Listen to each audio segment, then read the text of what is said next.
Hey there, welcome back to another review, this time of the 2017 sci-fi sequel, Blade Runner 2049. Now, this is a film that I really enjoyed. I had my doubts about it because it's a sequel many years later, and I had heard some kind of iffy things about it from some people and read some other reviews that kind of made me a bit leery of it. So I didn't end up seeing it in the theater. And I am kicking myself that I did not do that. I think I had plans of maybe checking it out, but by that time it was no longer in theaters because this is a film that apparently was in theaters for what felt like no time at all. 3 weeks at best, maybe, maybe four, but it seemed like it really came and went fast in the theater. So by the time I had the opportunity to see it in the theater, and I wanted to see it in the theater, and I wanted to take a chance on it, it was no longer there. So I had to wait till home video, and it did not disappoint. This is easily the best sci-fi film of 2017, one of the best sequels I've seen in recent memory, and I would definitely say that this is my second favorite film of 2017, uh, only coming in behind The Shape of Water, which I really, really liked. But I still liked Blade Runner 2049 quite a bit. That's why it's number two. I have some issues with it, and I'll get to those later, but I definitely recommend this one. If you want to hear my quick thoughts on this, this is an excellent movie in its own right. I think it's a great sequel. I think it's a respectful follow up to the first film. I think it's one of those rare instances where you have a sequel that happens 20 years later or more than that, and it does not feel like it's just a cash grab, and there's passion and there's effort put into it, and it actually works. So, if you were curious about this film, if you love the visuals from the trailer, definitely see this. If you're a fan of Blade Runner, I definitely recommend you give this at least one watch if you haven't already.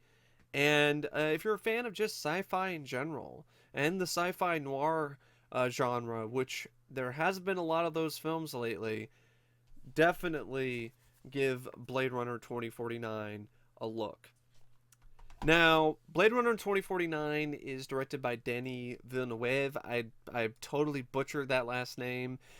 For years, for yeah, quite a while, I was butchering his name anyway. I kept calling him Denis or Denis, but apparently it's Denny.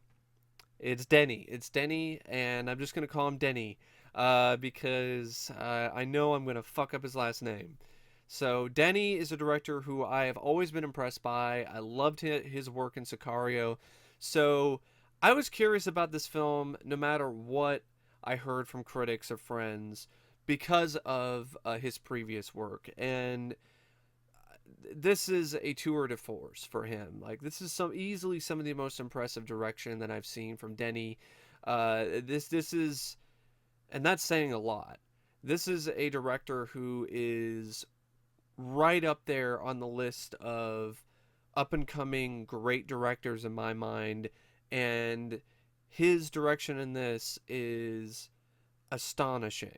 It is that good, and it is an absolute crying shame, and it's bullshit that he did not get nominated for Best Director for the Academy Awards. I cannot believe that he did not get nominated for his work in this film.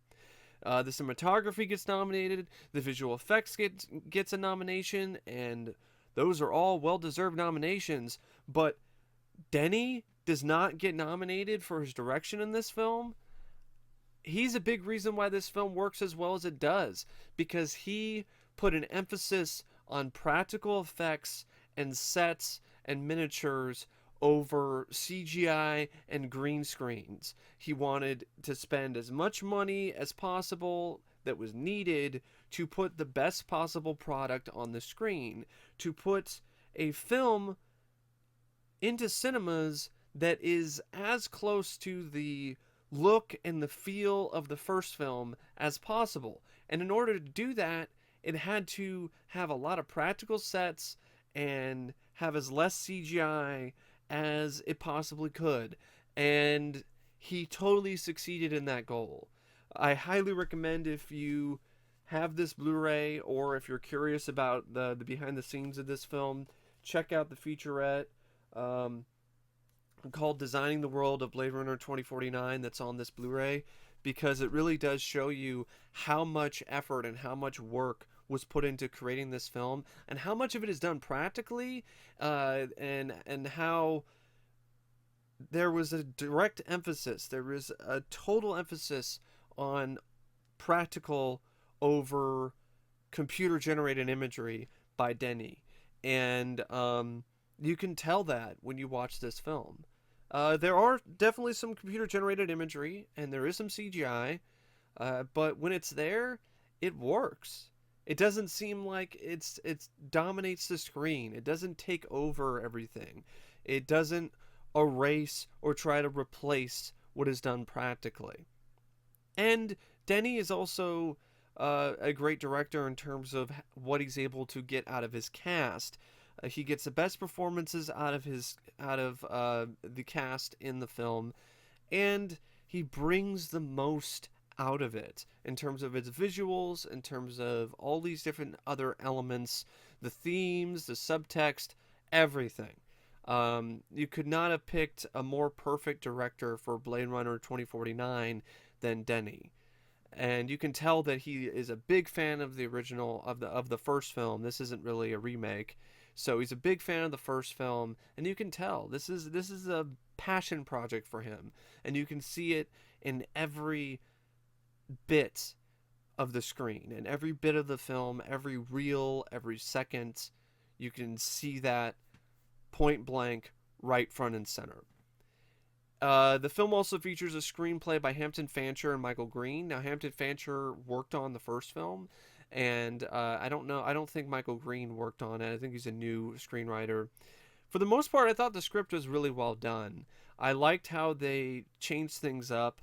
I like how it was a replicant who is tasked with hunting other replicants. I liked the character of Kay. I thought Ryan Gosling really did a fantastic job with this performance. I feel that he was robbed of an Oscar nomination, just like Denis was for his performance as Kay in the film. And it is one of his best performances acting wise, and definitely the best performance I've seen from him since Drive, because it's been a while since I've really seen a performance by Gosling that's really blown me away. I haven't seen La La Land, so I can't really say anything about that, but from what I've seen, this is definitely closer to what he delivered in that film versus to what he did afterwards with films like Place Beyond the Pines and Only God Forgives. Now, other aspects of the script I liked is how it changed the whole way that you test replicants around. So it wasn't the same sort of thing that was shown that was performed in Blade Runner. So it wasn't the same set of questions. I like that. I like that it wasn't the same thing. It was something different. I liked how they incorporated the character of Deckard. I would have liked to have seen him earlier, and I would have liked to have seen him do a little bit more and see more of Deckard. That's one of my issues that I do have with the film, but when he is there, it's handled really well. Unlike what happens with The Last Jedi and Luke Skywalker, Deckard here is handled with care and respect, and that really does go a long way for me. And he adds a lot to the film, and the film really would not be anywhere near the caliber that it is without Harrison Ford and his character of Deckard.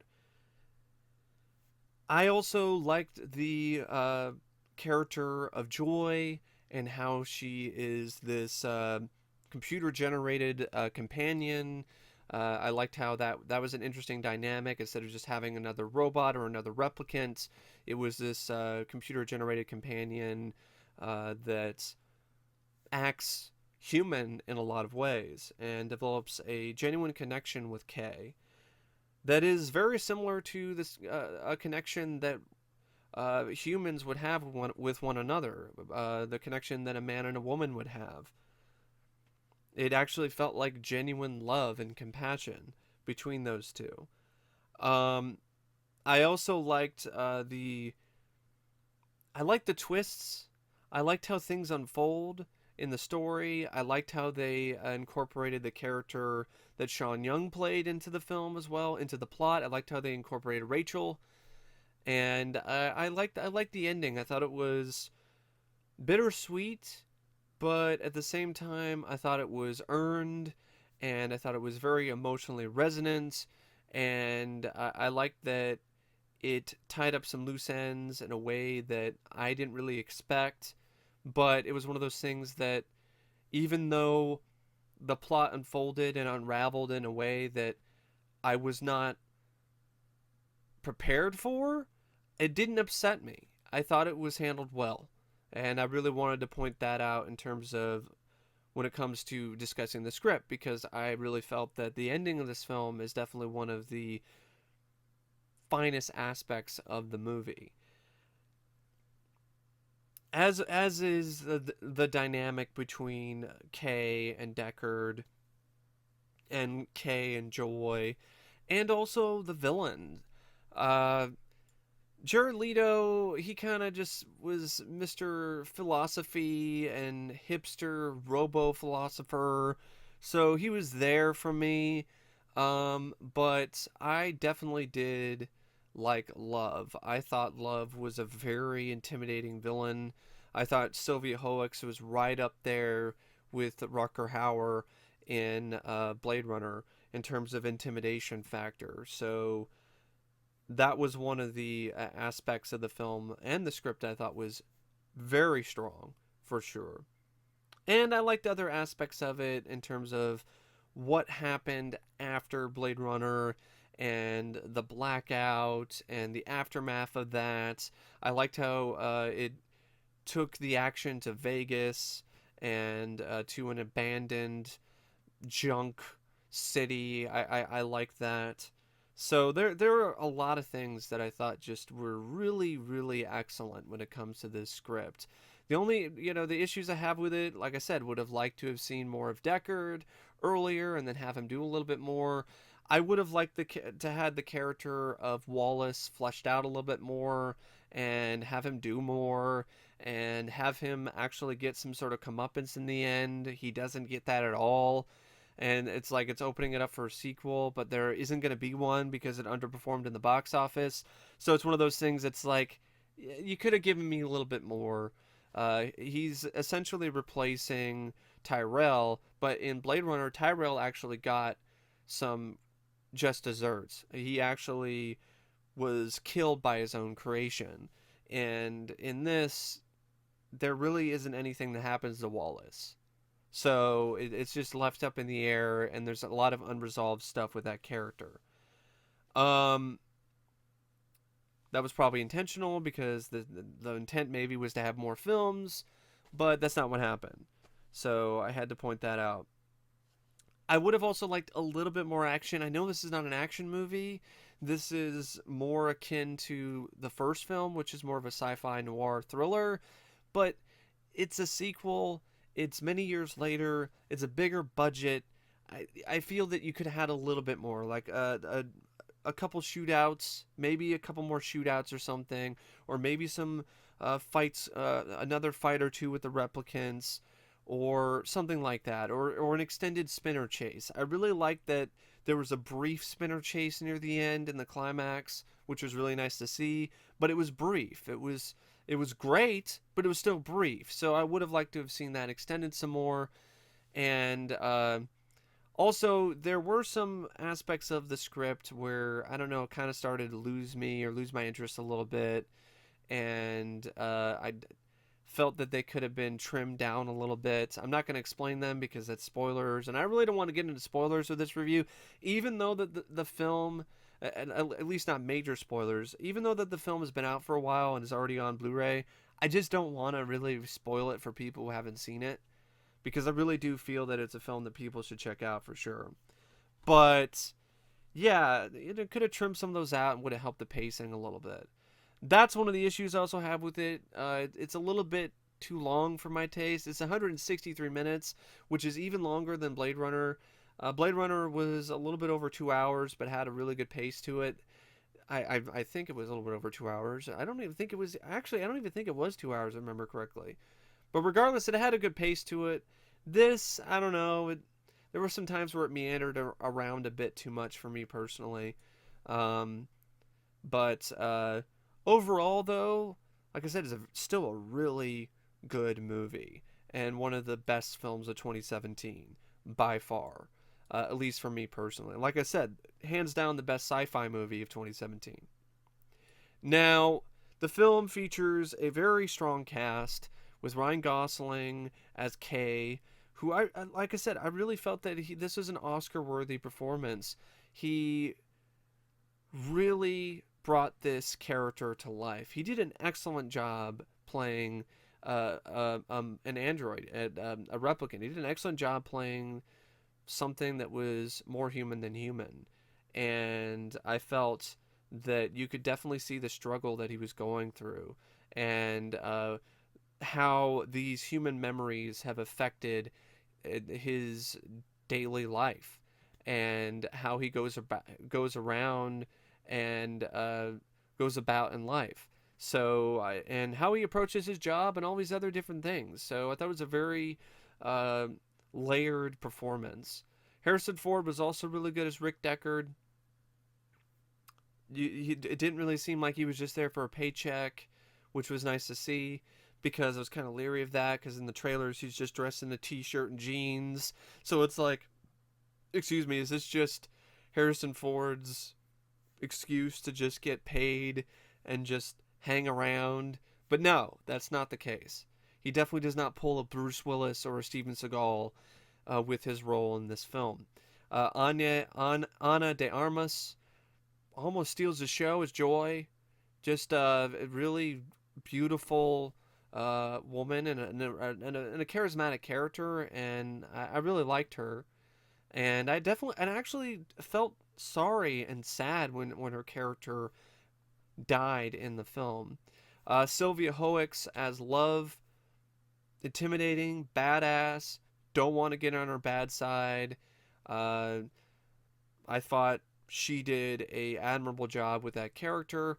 Robin Wright, it was nice to see her in a film like this, and I thought she did a great job as well as Lieutenant Josie. And then he had some other actresses and actresses who were in the cast, like Mackenzie Davis, Carla Juri, Lenny James, Bautista, Jared Leto. Edward James Olmos also reprises the same role as he had in the first film. Bautista, I liked his performance, but he was barely in the movie, so it was like one of those like, would have been nice to hear him. It would have been nice to hear him more, but it also would have been nice to see more of his character. That being said, you are able to see more of his character in one of the prequel shorts that are featured on this Blu-ray and are on YouTube. And I want to mention those real quick.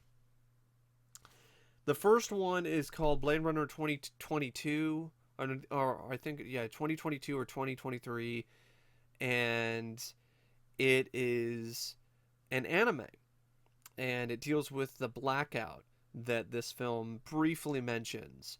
And I really feel that's essential viewing for anyone watching Blade Runner 2049. Actually, watch all three of the prequels because it really does add more context to the story and to what's going on in the film. But Blackout, I thought was really good. I loved it. I thought it was excellent. I really would like to see an entire series of Blade Runner animes, or or movies or something that are done in the anime style. I really would love to see more of that. And that's really the one that I was like, wow, you really could have incorporated some of the action that's in Blade Runner 2049. That would have really taken it to a whole other level and a whole other plane. But did get some of it at least in this anime. The second one is, I think, Blade Runner 2039, 30 or something, or 32 or something like that. And it's deals with Wallace, Jared Leto's character, and gives you some more exposition with his character and how he brought back replicants. And it does help flesh out his character more, and actually wouldn't have minded having that in the movie. And then the third one is, I think it's 2048 or something like that.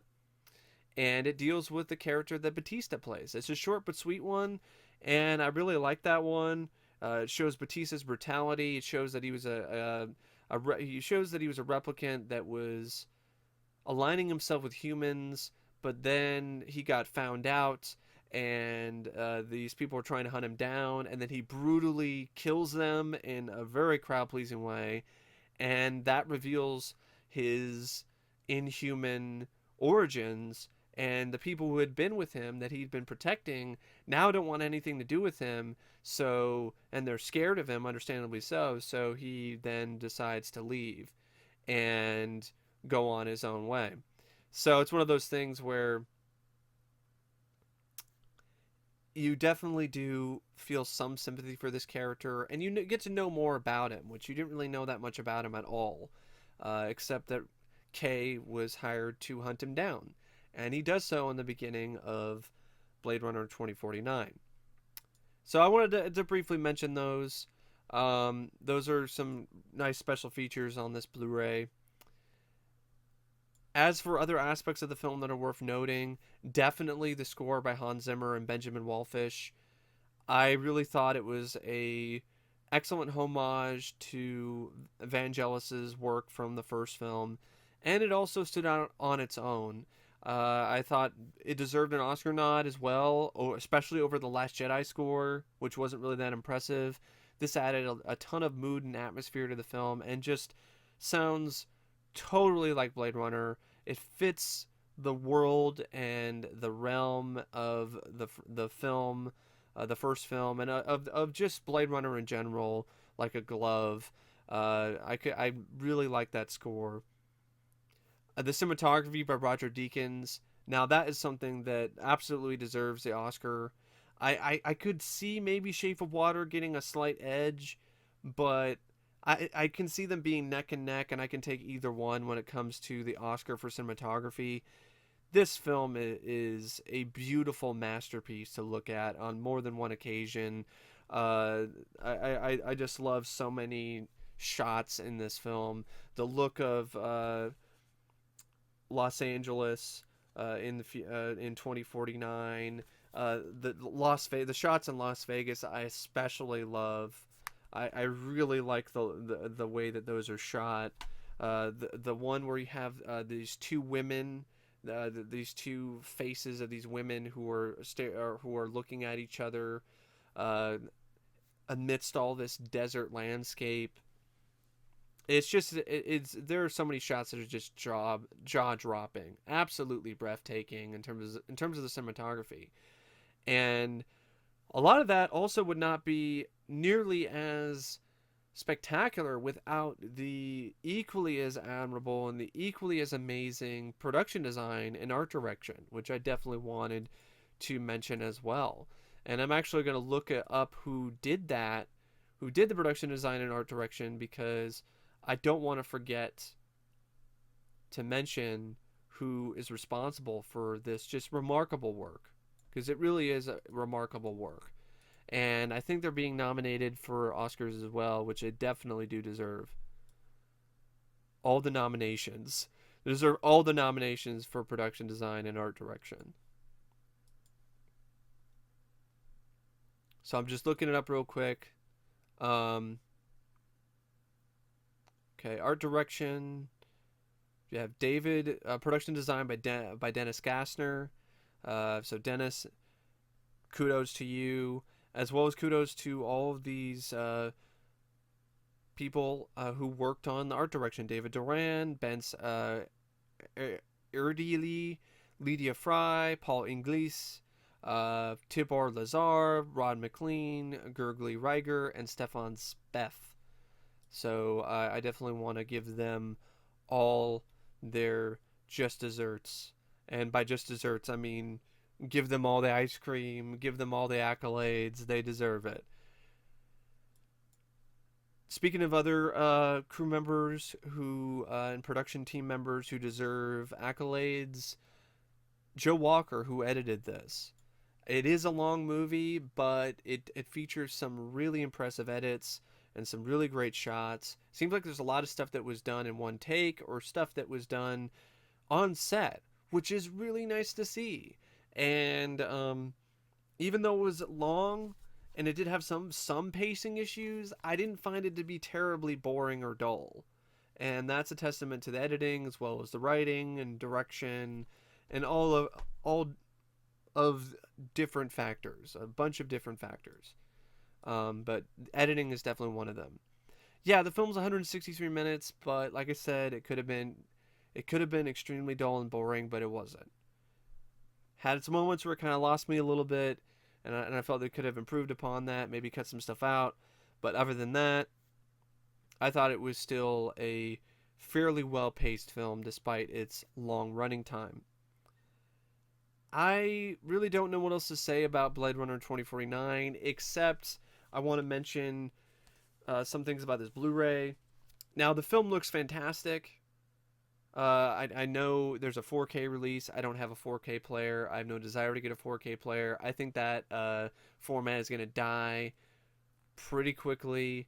I don't see a lot of people buying 4K, and I'm not going to buy a brand new TV and a Blu-ray player just to watch stuff in a little bit better definition. I mean, to be honest, is it really that noticeable of an upgrade? I mean, this Blu-ray looks as spectacular and as fantastic when it comes to picture quality as you could ever ask a film to look. But I'm disappointed by the special features. This is a film that deserves a feature-length documentary on the making of the movie, not just a 20-minute featurette on how it was designed and how things were made on the set and things like that, and a 17-minute. Actually, yeah, I think that's the 20-minute one, and then something called To Be Human casting Blade Runner 2049, which is like 17 or 20 something minutes, and that's it. It's not even a full hour of behind the scenes content. You have this thing on here that just says familiarize yourself with the world of Blade Runner, which is completely pointless. All it is filler. It just is something that you would see before a movie starts to hype up the film or to give you information on the movie coming out. I don't even know why that's even on here. The trailers aren't on here, which is too bad. I don't know why this is something that's happening now with all these newer releases. They don't even bother to put trailers and TV spots on the disc. I really feel that's pretty lame. There's no audio commentary track, and there's no, like I said, there's no feature-length documentary. But you have the prologues, which are cool. And you have the film, but yeah, it's just disappointing in terms of the features. What? Are more features on the 4K release? Is that what this is about? Is that what they're doing now? I wouldn't be surprised, but either way, it just, I really do feel this deserved a lot more supplemental material. I mean, the first film has a 2-hour long documentary on it, as well as like a bunch of other stuff. So that was admittedly a little bit disappointing. The film wasn't disappointing though, and that's ultimately one of the most important things. And that's the big reason why people have come to watch this video and really have cared to put this on to see whether or not the film is disappointing or whether or not it's worth watching. And I definitely have to say it is. Like I said in the beginning, I recommend it. And once again, I cannot recommend this film enough. See Blade Runner 2049. If you have not seen this film yet, rent it, buy it, stream it, whatever. It's definitely worth your time, and I really do not know what else to say, except my brain's like firing in different directions right now apparently. But yeah, I pretty much said everything I wanted to say about Blade Runner 2049. Very compelling, visually stunning film that's lived up to the hype. And yeah, thanks for watching my review. And as always, I will see you guys later. See ya.